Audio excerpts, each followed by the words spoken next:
change things, and that's what like the beginning of Hickman's run was all about. And I think we're going to talk about that in like a few minutes. Right, that's right. But that's your read.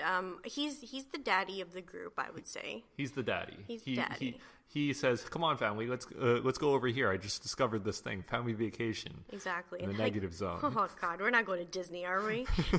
No, we're Wait, going is that to too the soon moon. right now? No. Well, Disney and Fox situation. well, like actually, is that bad? I don't think it's bad. I mean, like maybe this is a way to kind of reinvigorate, in a fantastic movie that works. Yeah. Maybe, right? And there's also Sue Storm. Yeah, Sue is Invisible Girl. Really interesting. Yes, and as we were just talking about before we were recording, Len, you were just talking about her, the difference of Sue Storm back in the day and versus like now. right now. Yeah, totally and different. I've been diving into a lot of FF lately, and so you see in Stanley and Jack Kirby's early run, maybe it was a lot more common at the time, but all her lines were like, "Reed, what do we do? Oh no, I'm stuck. I need to run away. I am so scared." She was like Science Lois. Yeah, Science Lois, but just even worse because she has powers and she's like, "I don't know what to do. Reed, tell me what to do." And he says, "You do this, woman." Yeah, exactly. Yeah, versus now, she's hella independent and hella strong. Exactly. Yeah. Like she can create a force field that will protect Ben from like trying to deal with Galactus and trying to deal with Doom. Like she could create a force field like to protect the whole goddamn family plus Spider-Man. She once opened up a force field to protect the whole damn city. Exactly. Like, girl's powerful, she just had to see it for herself, I guess, or maybe that's the character growth there. Like, she wasn't confident at first, and she is now, and like it reflects in her personality. She's like, "Yeah, Reed, you do your thing. Yeah, I can handle myself here." Or like, something happens, she knows what to do. It's like it tells Reed, "Yo, get your head straight. Yeah, you're thinking this too hard." Exactly. And I think Sue is when it's not Ben, it's Sue. When it's Ben, when it's the other way around. But they're kind of like the glue, I think. Oh of yeah, the team. for sure. And with Sue having, kind of being a motherly, the only obvious motherly figure in Fantastic Four, I think she has like a good role to kind of not really line everybody up, but to kind of be a little bit of a moral compass for them as well. Yeah, a moral compass and a bit of a reality check too. Right. Yeah. And she is supposed to be kind of, and I think this is where the movies kind of get weird, not to like it doesn't get the essence of the paper, right? Because I've always found Sue to be eventually not just motherly but very caretaking of Johnny. Like you really in the comics you feel that they're brothers and sisters without saying they're brothers and sisters. Like you could feel that kind of connection, and I don't think that was really emitted very well in the movies. Okay, so you're talking about all of them, or pretty much all of them? Okay. Yeah. Like I'm not, like I mean the whole Chris Evans and Jessica Alba thing. Like I didn't really feel like there was a brother sistery relationship there at all. So I don't know if it's casting, I don't know if it's writing, but I know that in the comics, that's one of my favorite dynamics. Is you could feel that they're like real family and that she's the big sister. Okay, so she's trying to keep Johnny out of trouble all the time. Exactly. Okay, so how did they characterize Johnny in the movies then? Pretty much still like the smooth talking kind of guy, But not as mischiefy? Not as mischiefy, but more kind of like, look at me, I'm Johnny Storm. Okay, I can see why that wouldn't come up as much in the movies. I guess you only have this much time, and if he's not acting like a 5-year-old, then exactly, you're not going to see a lot of her acting like a big sister. I haven't seen any movies, by the way, guys. Yeah, no worries, man. I don't want to say you're not really missing out on things, but I'm missing out on 2 castings of the Thing. Yes, things. That thing though. And that leads us to Johnny Storm. Yeah, and right now I think that his persona is really, he's just playful. Yeah, playful and I guess playful with his money too. He's always got those cars. Yeah. That guy loves cars. Mm-hmm. He loves he's kind of like a little brother to Tony Stark kind of feel to him, because really? he's kind of not in a sense of like tech, in a sense of the money, the cars, the hoes, I suppose, kind of guy. He loves it. Really? He loves that celebrity-ness. Oh, wait, so what does... okay, actually, like, what stories does this happen in? And, like, what does Tony brother him about? I kind of see it all the time. Like, it always just kind of slips in there somehow that he's just the guy that... Especially in the movies, actually. Yeah. Especially in the movies. They really depicted him to be the dude that was... There was this one part where it was after the origin, and then obviously he was... on fire. Yeah. And then he was in the hospital, and I think Maria Menounos was the nurse, and then she was like, "Oh my God, you're on fire." I'm like, first of all, worst nurse ever, because you're like, "Oh my God, you're on fire," and you're not doing nothing about it. And she pretty much just kind of was there to look at his abs and jump off a cliff with him.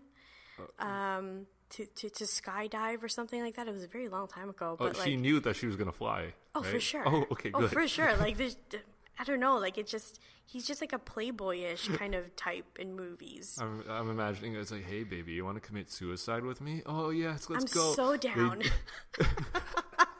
Really down. Down. And then he catches her. Haha, that's I'm joking, we're flying. She's like, "Oh, God damn it, Johnny." It's like, I wanted to die. Oh my God, I'm on fire.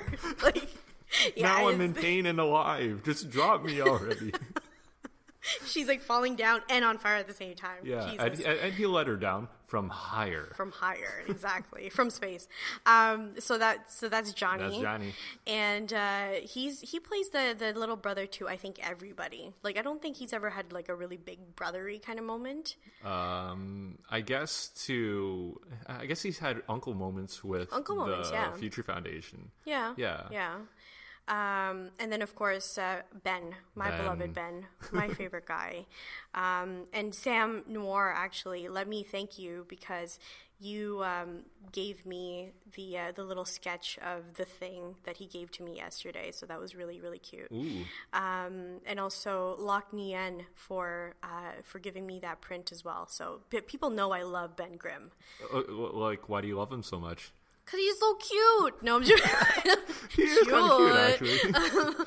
No, Ben Grimm, maybe it is actually because he kind of reminds me of my dad a little bit. Yeah. Like, you think, like, he's all, like, burly and strong, which, I mean, they are. Like, they could punch a windshield and it would crack in a second. Oh, ouch. Yeah. But really, like, he knows how to bring the family together.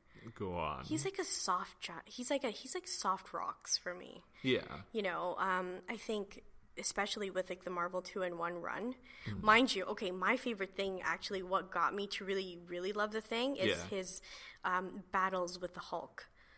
Like the Hulk versus Thing kind of comics. I think there was True Believers that had that recently. I haven't read that, but my impression is that the Hulk is stronger than the Thing, but prove me wrong? Well, here's the thing. Ben, as big as he is, he keeps his intellect the same as all the time. Yeah. But with Bruce, when he turns into the Hulk, sometimes he's a little bit of a dum-dum.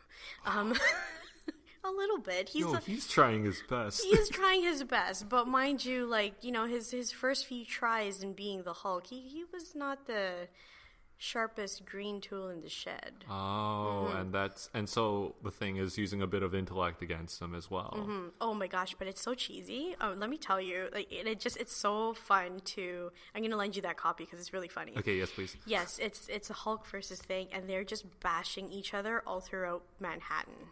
They end up in Yancey. They end up everywhere, and it's clobbering time all the time. Like there's not one panel without action in it. So.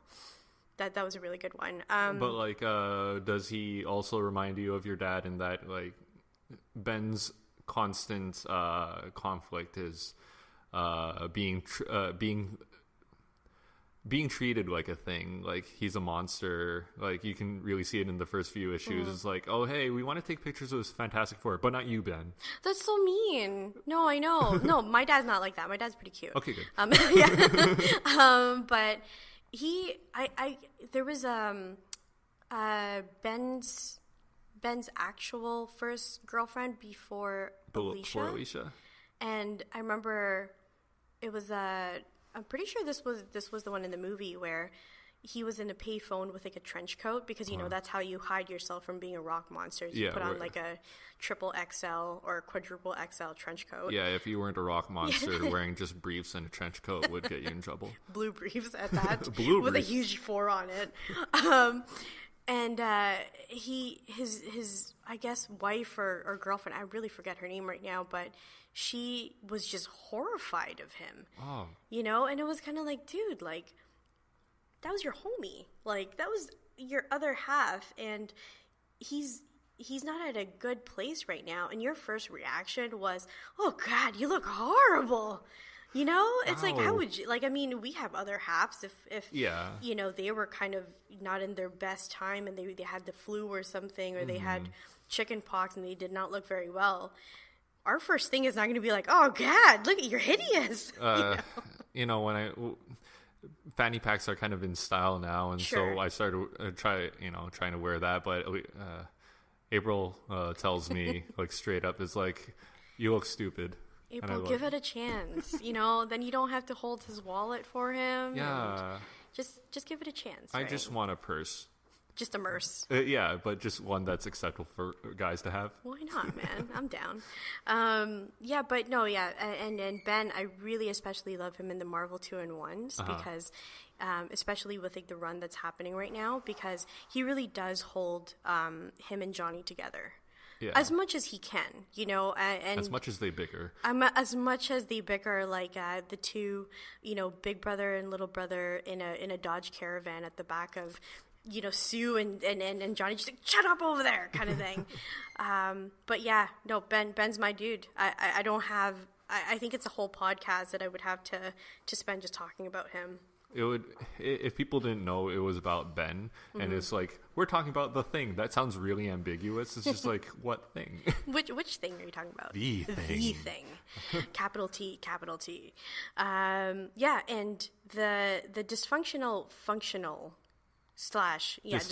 functional family dynamic with Reed and Sue, their work-life balance, and Johnny and Ben, like it's a lovingly brother antagonism relationship. Yeah, let's talk about that a little bit. Yeah, like the thing that always comes up with Reed, the thing, and all aside from the thing, like this is sort of why I like Reed so much, is because I can relate as well, because he gets so wrapped up in his work and buried in his own world. Sometimes when I'm off, just like in my room in front of a whiteboard, just drawing out. I'm a Dungeons and Dragons DM. That's right. Sometimes I'm just like in my room, just like drawing like maps of like what the next quest would look like and stuff.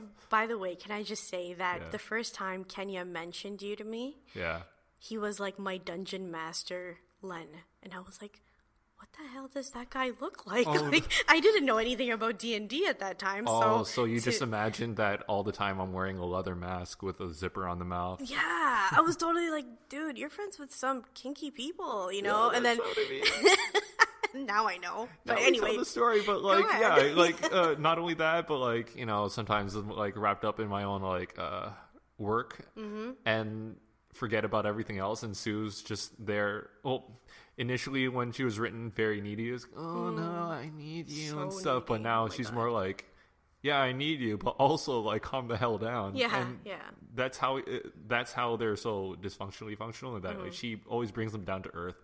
But in order to do that, she has to sometimes literally reach for the stars to bring them down from. Yeah, exactly. And and he's real stubborn with that because, oh, but what about this and this? Yeah, and that's what the whole first arc of Hickman's run was about, which we will still cover in a few minutes. No, we can cover it now for sure. Yeah, but like, can you relate to that? I can relate. The only thing I can relate to Reed is that I'm involved in so many projects, and I get very, very into it, and then I forget, and I apologize to anybody now that I don't want to say hurt or just maybe like not pay attention to or neglect or whatever, but like I get so into my work that I forget everything else around me. And if I didn't have my version of Sue Richards, I would just be doing all these projects without thinking about all the other adult